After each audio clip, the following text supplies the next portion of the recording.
దేశం కోసం కాళ్లే కాదు తమ తలపోయినా వెనక్కి తగ్గేది లేదన్నారు సిఆర్పీఎఫ్ జవాన్ కె లక్ష్మణరావు. కామారెడ్డి జిల్లా పెదకొడపగల్ మండలం విఠల్వాడి గ్రామంలో ఆయన్ని ఘనంగా సన్మానించారు. కిందటేడాది మార్చి 30న ఛత్తీస్గఢ్లోని బీజాపూర్లో నక్సలైట్ల మందుపాత్ర పేలుళ్లలో 2 కాళ్లు కోల్పోయాడు. చికిత్స తర్వాత జైపూర్ కాళ్లు అమర్చుకున్న లక్ష్మణరావు స్వగ్రామానికి వచ్చారు.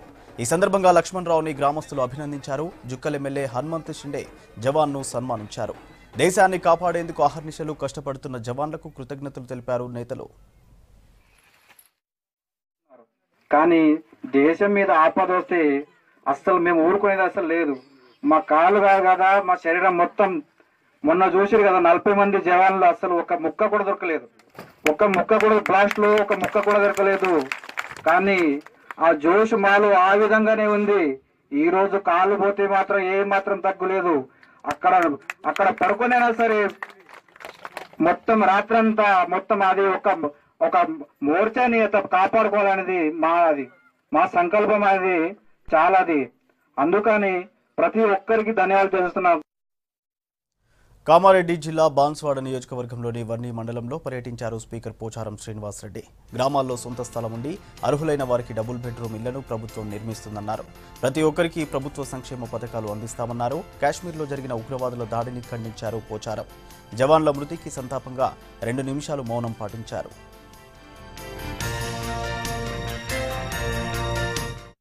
ఉన్నటువంటి పథకం ప్రకారం ఏంటంటే గవర్నమెంట్ జాగా కొనిందుంటే ఆ జాగాలకు కొత్త కట్టాలనే స్కీమ్ ఉంది. కానీ మొన్ననే ముఖ్యమంత్రి గారితో మన ఎలక్షన్ అప్పుడు మాట్లాడాం. గవర్నమెంట్ జాగాలు కొన్ని లేని దగ్గర మా వాళ్ళు సొంత జాగాలు కట్టుకుంటామంటున్నారు. గుడిసెలు ఉన్నటువంటి జాగాలు ఇండ్లు పడిపోతున్నాయి, గోడలు ఉన్నాయి, మట్టి గోడలు ఉన్నాయి, రేకులు ఉన్నాయి, అన్నదమ్ములు ఎక్కువ కుటుంబం సరిపోతలేవు, అటువంటి జాగాలు కట్టుకుంటామన్నారంటే మన సీఎం గారు కూడా ఎలక్షన్ అప్పుడు ఎవరి జాగాలు వాళ్ళు కట్టుకోవడానికి అనుమతి ఇచ్చారు. రాష్ట్ర వ్యాప్తంగా 1 కోటి ఇండ్లకు నల్లలు పెట్టేయాలనేటువంటి కార్యక్రమం కొనసాగుతూ ఉంది. ఇంటికి ఒక మనిషికి 100 లీటర్ల చొప్పున ఈ మిషన్ భగీరథ ద్వారా ఆడబిడ్డల సౌకర్యం కోసం, మన ఆరోగ్యం కోసం మన ముఖ్యమంత్రి కేసీఆర్ గారు మిషన్ భగీరథ ద్వారా రాష్ట్ర వ్యాప్తంగా అందరికీ ఈ సౌకర్యం కలిగిస్తున్నారు. మంత్రిగా బాధ్యతలు చేపట్టిన తర్వాత మొదటిసారిగా యాదాద్రి లక్ష్మీ నరసింహస్వామిని దర్శించుకున్నారు ఎర్రబెల్లి దయాకర్ రావు. కుటుంబ సభ్యులతో కలిసి స్వామివారికి ప్రత్యేక పూజలు చేశారు. పంచాయతీరాజ్ శాఖ మంత్రిగా గ్రామాల అభివృద్ధికి కృషి చేస్తానన్నారు. ఆ తర్వాత ఎమ్మెల్యే గుంగిడి సునీత నివాసంలో ఎర్రబెల్లిని ఘనంగా సన్మానించారు.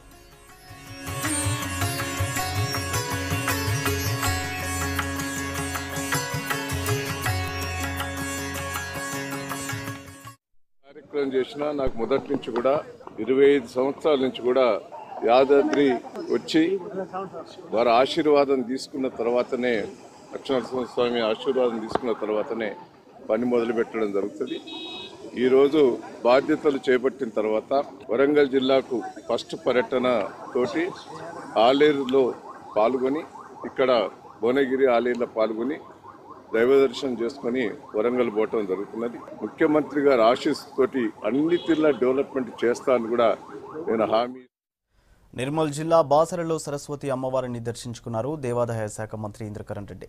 కుటుంబ సభ్యులు ఎమ్మెల్యే విఠల్ రెడ్డితో కలిసి ప్రత్యేక పూజలు చేశారు. అమ్మవారి కృపతో మళ్లీ ప్రజలకు సేవ చేసే భాగ్యం కలిగిందన్నారు. ఆలయానికి కేటాయించిన 50 కోట్ల నిధులతో 2 ఏళ్లలోపు ఆలయ పనులు పూర్తి చేస్తామన్నారు ఇంద్రకరణ్ రెడ్డి.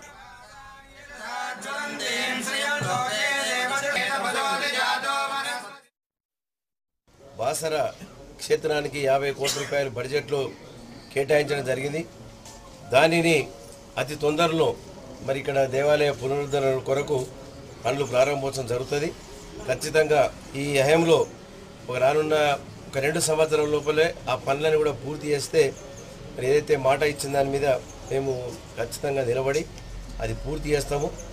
వచ్చే సంవత్సరం కాళేశ్వరం నుంచి నీళ్లు, శ్రీరామ్ సార్ ప్రాజెక్టులో నీళ్లు ప్రతిరోజు 1 టీఎంసీ నీళ్ళు వచ్చే మరి విషయంలో ముఖ్యమంత్రి గారు గట్టిగా మరి జూను చివరి వరకు మరి శ్రీరామ్ సార్ ప్రాజెక్టు రోజు 1 టీఎంసీ నీళ్ళు రావాలంటున్నారు. అప్పుడు మనకు ఈ బాబ్లీ ఎక్కడైతే ఉందో అక్కడ వరకు నీళ్ళు ఎప్పుడు కూడా ఆగి ఉంటాయి. ఇక మనకి ఇక్కడ వచ్చే భక్తులకు నీటి కొరత ఉండదు. మొక్కలు పెంచి మరి పర్యావరణ పరిరక్షణ కొరకు మరి ఇవన్నీ కూడా పెద్ద ఎత్తున తీసుకోవడం. సిద్దిపేట జిల్లా చిన్నకోడూరు మండలంలోని Ranganayaka Sagar under tunnel pump హౌస్లో ప్రమాదం జరిగింది. ప్రాజెక్టును విజిట్ చేసి వస్తున్న పాలిటెక్నిక్ విద్యార్థుల వెహికల్ టన్నెల్లో టిప్పర్ను ఢీకొట్టింది. ఈ ప్రమాదంలో విద్యార్థిని నాగలక్ష్మితో పాటు కార్మికుడు చనిపోయారు. మరికొందరు విద్యార్థులకు గాయాలయ్యాయి. వీరిని సిద్దిపేట ప్రభుత్వ ఆసుపత్రికి తరలించి చికిత్స అందిస్తున్నారు. మాజీ మంత్రి హరీష్ రావు, కలెక్టర్ హాస్పిటల్లో విద్యార్థులను పరామర్శించారు.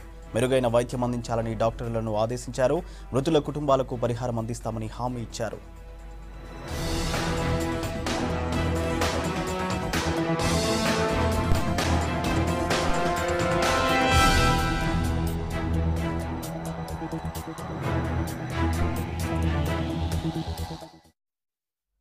సూర్యాపేట జిల్లా కోదాడ ఎల్ఐసి ఆఫీసులో ఘరానా మోసం బయటపడింది. ఎల్ఐసి ఉద్యోగితో పాటు 5 ఏజెంట్స్ కలిసి దాదాపు 3 కోట్ల రూపాయల మోసం చేసిన సంఘటన ఆలస్యంగా వెలుగులోకి వచ్చింది. ఓ ఎల్ఐసి సీనియర్ ఏజెంట్ తాను చనిపోయినట్లు నకిలీ డెత్ సర్టిఫికెట్ సృష్టించి 6 లక్షలు స్వాహా చేశాడు. ఇదే అదునుగా మరో ఉద్యోగి తన బావమరిది పేరును ఏజెంట్గా పెట్టి తన భార్య, పిల్లలు, మామ చనిపోయినట్లు నకిలీ డెత్ సర్టిఫికెట్లు సృష్టించి డబ్బు స్వాహా చేశాడు. ఇలాంటివి ఇప్పటి వరకు 100కు పైగా మోసాలు చేసినట్లు తెలుస్తోంది. ఈ వ్యవహారంపై విజిలెన్స్ అధికారులు విచారణ చేపట్టారు.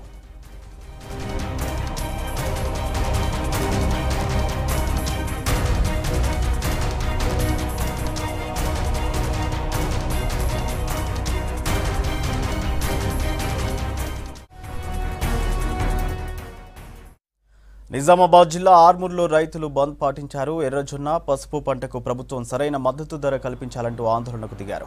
అన్నదాతలకు మద్దతుగా షాపులు, ప్రైవేటు విద్యా సంస్థల యజమానులు స్వచ్ఛందంగా బంద్లో పాల్గొన్నారు. గతంలో రాస్తారోకోలు, పాదయాత్రలు చేసినా ఎలాంటి ప్రయోజనం లేదని ఆవేదన వ్యక్తం చేశారు రైతులు. ప్రభుత్వం ఇప్పటికైనా మద్దతు ధర ప్రకటించాలని డిమాండ్ చేశారు.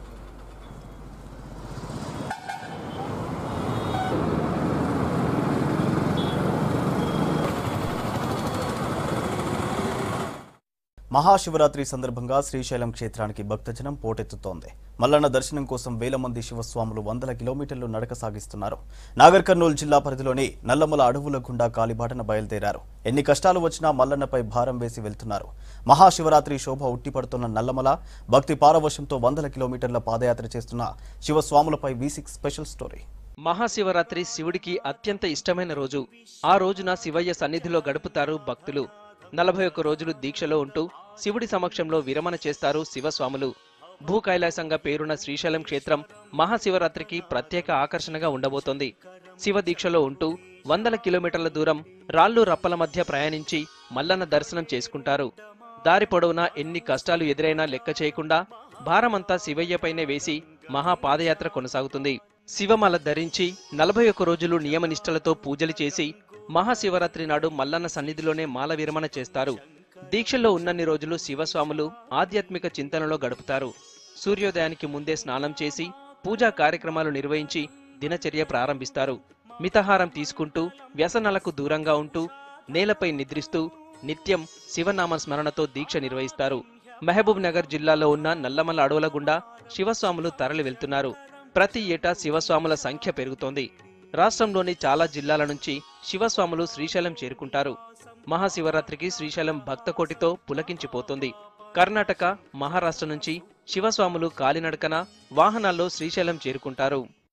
పంచభూతాలకు సృష్టికర్త అయినటువంటి మహాశివుడు మేము ఏ ఒక్క తప్పు జరగకుండా ఉదయం 3:30 నుంచి 4 గంటల మధ్య లేచి స్నానం చేసి అష్టాక్షరి, ప్రణవ పంచాక్షరి, ద్వాదశాక్షరి ఎన్నో రకాలుగా మంత్రాలు చదివి అభిషేకం చేసి 41 రోజు దీక్ష భూని మేము ఏది మనసులో అనుకుంటే అది జరుగుతుందండి. ఖచ్చితంగా జ్యోతిర్ముడి శిరస్సున ఉన్నంత వరకు మాకు ఎలాంటి అపాయం జరగదు.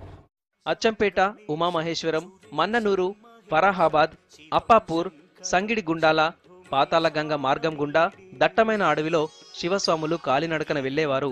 2007లో నల్లమలలో త్వరగా శ్రీశైలం చేరుకోవడానికి అడ్డదారిలో వెళ్లి కొందరు దారి తప్పారు. అప్పట్లో నల్లమలలో హెలికాప్టర్లో గాలించి 7 శివస్వాములను రక్షించారు. దట్టమైన నల్లమలలో షార్ట్కట్లో వెళ్లి దారి తప్పి కష్టాలు పడొద్దనే ఉద్దేశంతో అటవీ మార్గం గుండా శివస్వాములను అనుమతించడం లేదు. శివరాత్రికి వారం ముందు నుంచే నల్లమలలో సందడి మొదలవుతుంది. దారి వెంట ప్రముఖ పుణ్యక్షేత్రాలను దర్శిస్తూ శివస్వాములు యాత్ర కొనసాగిస్తారు. 100 కిలోమీటర్లు కాలినడకన వెళ్లే శివస్వాములు ఆకలి, దప్పిక, శ్రమను, కష్టాన్ని లెక్క చేయకుండా కాలినడకన యాత్ర నిర్వహిస్తారు. తెల్లవారుజామున ఎముకలు కొరికే చలి, పగటిపూట మధ్యాహ్నం మండుటెండలో కాళ్లను కోతలు పెట్టే రోడ్లపై నడక సాగిస్తారు. క్రూర జంతువులు, వన్యమృగాలు, విష సర్పాలున్న నల్లమలలో ఇంతవరకు ఏ చిన్న ప్రమాదం జరగకపోవడం శివుడి దయ అని చెబుతారు. దారి పొడవునా శివస్వాములకు కొందరు భక్తులు సేవా కార్యక్రమాలు నిర్వహిస్తుంటారు. మన్ననూరు, ఫరహాబాద్, వటవర్లపల్లి, దోమలపెంట, ఈగలపెంట, పాతాల గంగ వరకు ఈ కార్యక్రమాలు జరుగుతాయి. అన్నదానం, ఫలాల పంపిణీ, మందులు, మంచినీటిని ఉచితంగా అందిస్తున్నారు. ఒకప్పుడు ఇలాంటి సౌకర్యాలు లేక శివస్వాములు అష్ట కష్టాలు పడ్డారు. విశ్రాంతి తీసుకోవడానికి, పూజలు, వంటలు చేసుకోవడానికి అవకాశం కల్పిస్తారు. మెడిసిన్స్ లేదా మన అంబులెన్స్లు ఏదైనా అందుబాటులో ఉంటే బాగుంటుంది స్వామి. పండ్లు, పలహారాలు ఎక్కడైనా ఇదేదారికి ముంగడ ఇంకా అపాయం కలిగిన కూడా స్వాములకు మంచి చేస్తే బాగుంటుందని గవర్నమెంట్ ఆశిస్తున్నాం స్వామి. ఎందుకంటే మన వరకు మొత్తం తెలంగాణనే కాబట్టి తెలంగాణ మన రాజకీయ నాయకులు చూసుకోవాల్సిన బాధ్యత వాళ్ళకు ఉంది. చేస్తే బాగుంటుందని అనుకుంటున్నాం. కాలినడకన మహాశివరాత్రికి శ్రీశైలం చేరుకుని శివ సన్నిధిలో గడిపితే అనుకున్న కోరికలు నెరవేరుతాయని శివస్వాములు నమ్ముతారు. రోడ్డు పొడవునా అరకొర సౌకర్యాలతో స్వాములు ఇబ్బందులు పడుతున్నారు. వచ్చే ఏడాదికైనా శివస్వాముల సమస్యలు దృష్టిలో పెట్టుకుని ప్రభుత్వం ఏర్పాట్లు చేయాలని కోరుతున్నారు. వరంగల్ హన్మకొండలోని అఘలయ్య గుట్టను పర్యాటక కేంద్రంగా తీర్చిదిద్దుతానన్నారు. దాంతో కొండపై కొలువైన జైన మందిరం ఆహ్లాద కేంద్రంగా మారనుంది. కర్ణాటకలోని ఘోమటేశ్వర్ తరహాలో వరంగల్లోని జైన క్షేత్రం ఆధ్యాత్మిక, పర్యాటక ఆకర్షణగా నిలవనుంది.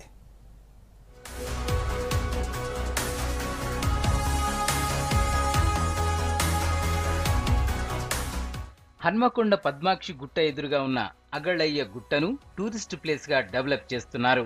హృదయం పథకం నిధులతో నగరం మధ్యలో ఉన్న ఈ గుట్టను సుందరంగా తీర్చిదిద్దుతున్నారు. హృదయం పథకం కింద ఓరుగల్లు నగరానికి 2015లో 35 కోట్ల వరకు మంజూరు కాగా ఈ నిధులను ఖిలా వరంగల్, 1000 స్తంభాల ఆలయం, భద్రకాళి బండ్, పద్మాక్షి గుట్ట లాంటి పర్యాటక ఆధ్యాత్మిక ప్రాంతాల అభివృద్ధికి కేటాయించారు.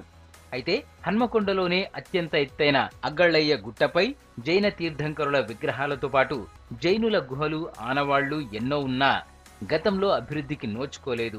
గత ఏడాది ఎమ్మెల్యే దాస్యం వినయ్ భాస్కర్, అప్పటి వరంగల్ అర్బన్ కలెక్టర్ అమ్రపాలి అగ్గళ్ళయ్య గుట్టను సందర్శించి హృదయ పథకం కింద చేర్చి 1.5 కోటి నిధులను మంజూరు చేశారు. ఎంతో చారిత్రాత్మకమైనటువంటి ఈ నగరం సమైక్య రాష్ట్రంలో కనుమరుగైంది. కానీ తెలంగాణ రాష్ట్రం ఏర్పడిన తర్వాత గౌరవ ముఖ్యమంత్రి గారు హైదరాబాద్ తర్వాత వరంగల్ నగరాన్ని ప్రత్యేక దృష్టి సారించి మరి ఇక్కడ ఈ నగరానికి 300 కోట్లు ఇవ్వటం కాకుండా ఈ నగరాన్ని ఒక చారిత్రక నగరంగా, పర్యాటక నగరంగా, ఒక ఆధ్యాత్మిక నగరంగా, ఒక టూరిస్ట్ హబ్గా తీర్చిదిద్దాలని వారితో విజ్ఞప్తి చేయడం జరిగింది. ఇది ఒక మరొక ఆధ్యాత్మిక కేంద్రంగా, ఒక పర్యాటక కేంద్రంగా రాక్ స్పోర్ట్స్, రాక్ క్లైంబింగ్ కూడా నిర్వహించబోతున్నాం. గత ఏడాది నుంచి పనులు మొదలయ్యాయి. హృదయ పథకంతో పాటు కాకతీయ అర్బన్ డెవలప్మెంట్ అథారిటీ నిధులతో పనులు చేపట్టారు. గుట్ట కింది భాగం నుంచి పైన తీర్థంకరుల విగ్రహాల వరకు సందర్శకులు ఈజీగా వెళ్లేందుకు రాతి మెట్లతో పాటు ప్రవేశ మార్గంలో శిలాతోరణ నిర్మాణం పూర్తయింది. సహజత్వం దెబ్బతినకుండా భారీ బండరాళ్ల మధ్య నుంచి శిల్పులు మెట్ల దారిని ఏర్పాటు చేశారు. తీర్థంకరుడి పాదాల దగ్గర ఇప్పటికే ఉన్న విశాలమైన పీఠంతో పాటు ఆ చుట్టూరా ఉన్న ఖాళీ స్థలాన్ని విశాలమైన ప్లాట్ఫామ్ గా మార్చుతున్నారు. గుట్టపైన ఉన్న 4-5 ఎకరాల ఖాళీ స్థలాన్ని పార్క్ గా అభివృద్ధి చేస్తున్నారు. అలాగే దారి పొడవునా పూల మొక్కల్ని పెంచుతున్నారు. విద్యుత్ దీపాలు, నీటి ఫౌంటైన్లు, మరుగుదొడ్లను కూడా ఏర్పాటు చేస్తున్నారు. మార్చి 1 నుంచి ఈ గుట్టపైకి పర్యాటకులను అనుమతించనున్నారు. కాకతీయ డెవలప్మెంట్ అథారిటీ ఆధ్వర్యంలో అధికారులు దానికి సంబంధించిన జైన్ మందిర్ సంబంధించిన 1,30,00,000తోని మంచి పై వరకు మంచిగా రాతి మెట్లు, మంచిగా లైటింగు, అదేవిధంగా పైన కూడా దాదాపు 1000 గజాల స్థలంలో పార్కింగ్, ల్యాండ్స్కేపింగు, కింద కూడా ఒక మంచి రాతితోనే ఒకటి ఆర్చ్ కూడా ఆల్రెడీ పెట్టడం జరిగింది. కింద కూడా గ్రీనరీ కూడా చేసాం. దాదాపుగా జైన్ మందిర్ అది దాదాపుగా పూర్తయింది. ఈ యొక్క జైన్ మందిర్ అభివృద్ధి కార్యక్రమాలను అభివృద్ధి చేయడానికి 1,30,00,000 దానికి వెచ్చించడం జరుగుతుంది. సందర్శకులు సేద తీరేందుకు కుర్చీలు, బెంచీలను ఏర్పాటు చేస్తున్నారు. నగరంలో ఎక్కడి నుంచైనా తీర్థంకరుల విగ్రహాలను చూసేలా విద్యుత్ దీపాలను అమర్చుతున్నారు. గుట్టపై ఈ జైన క్షేత్రం వివరాలను తెలిపే బోర్డులను ఏర్పాటు చేస్తున్నారు. గుట్టపైన ఒక ధ్యాన మందిరాన్ని కూడా నిర్మించనున్నారు. అగ్గళ్ళయ్య గుట్ట నగరం మధ్యలో ఉండటంతో స్పెషల్ అట్రాక్షన్ గా నిలువనుంది.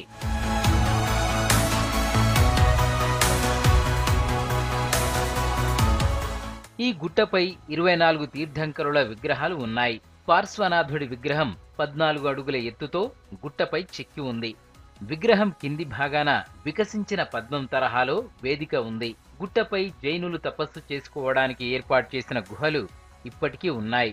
గుట్టపై ఉన్న పార్శ్వనాథుడి విగ్రహం ఎటు 3 కిలోమీటర్ల దూరం వరకు స్పష్టంగా కనిపిస్తుంది. గుట్టపై ఉన్న 14 అడుగుల దిగంబర జైన విగ్రహం అగ్గళ్ళయ్య అనే గొప్ప జైన శస్త్రచికిత్స వైద్యుడిగా కూడా చెబుతారు. అందుకే ఈ గుట్టకు అగ్గళ్ళయ్య అని పేరు వచ్చిందంటున్నారు. మహబూబాబాద్ జిల్లాలో రెవెన్యూ అధికారుల నిర్లక్ష్యంతో ప్రాణం పోయింది. కే సముద్రం మండలం తాళ్లపూసల్లోని ఓ కుటుంబానికి చెందిన వ్యవసాయ భూమి సవరణకు సంబంధించి పాస్ పుస్తకం ఇవ్వడంలో అధికారులు నిర్లక్ష్యం చేశారు. దీంతో బాధిత కుటుంబం కోర్టును ఆశ్రయించింది. అయినా అధికారులు పాస్ పుస్తకం ఇవ్వలేదంటున్నారు కుటుంబ సభ్యులు. దాంతో మనస్తాపం చెందిన ఆ కుటుంబంలోని ముగ్గురు ఈ నెల 11న పురుగుల మందు తాగి ఆత్మహత్యాయత్నం చేశారు. వీరిలో లలిత అనే మహిళ చికిత్స పొందుతూ చనిపోయింది. రెవెన్యూ అధికారుల నిర్లక్ష్యం వల్లే యువతి చనిపోయిందని కుటుంబ సభ్యులు ఆరోపిస్తున్నారు.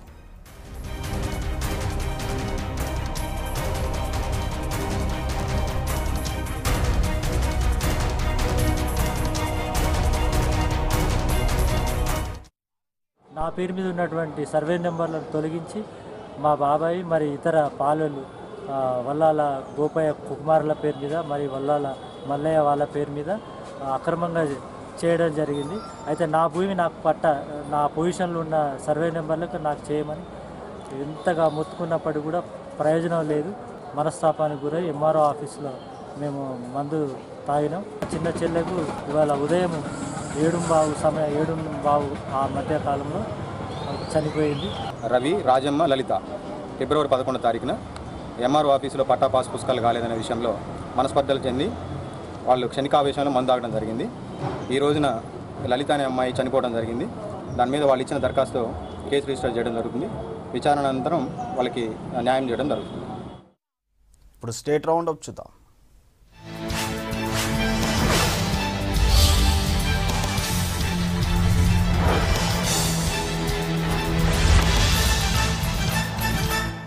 నాగర్ కర్నూలు జిల్లా కొల్లాపూర్ మండలం చింతపల్లిలో కల్తీ కల్లు తయారు చేస్తున్న వ్యక్తిని అదుపులోకి తీసుకున్నారు ఎక్సైజ్ పోలీసులు. పక్కా సమాచారంతో శ్రీకాంత్ ఇంట్లో సోదాలు చేసిన అధికారులు కల్తీ కల్లుకు వాడే 60 కిలోల పౌడర్ను సీజ్ చేశారు.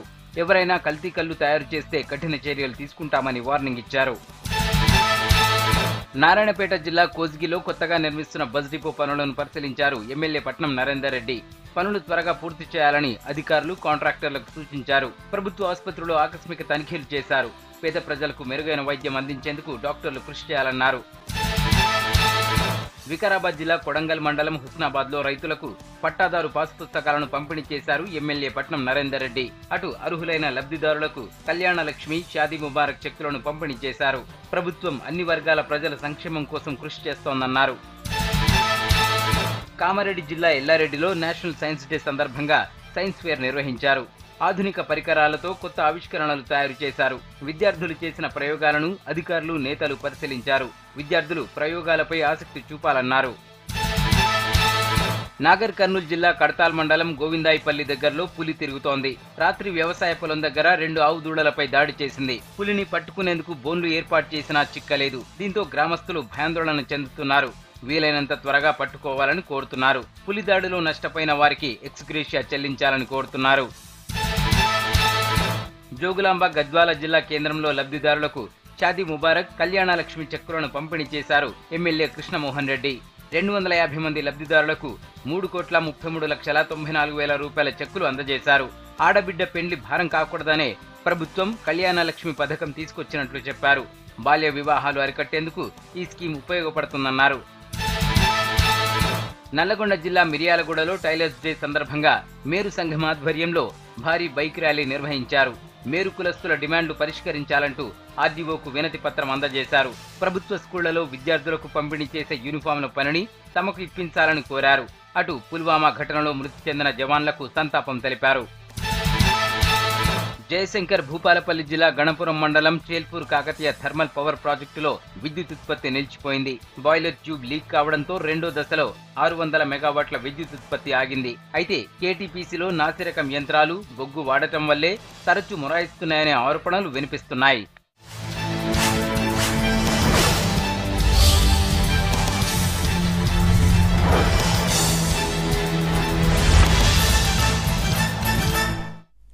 ఇవి Telangana updates. Keep watching V6 news.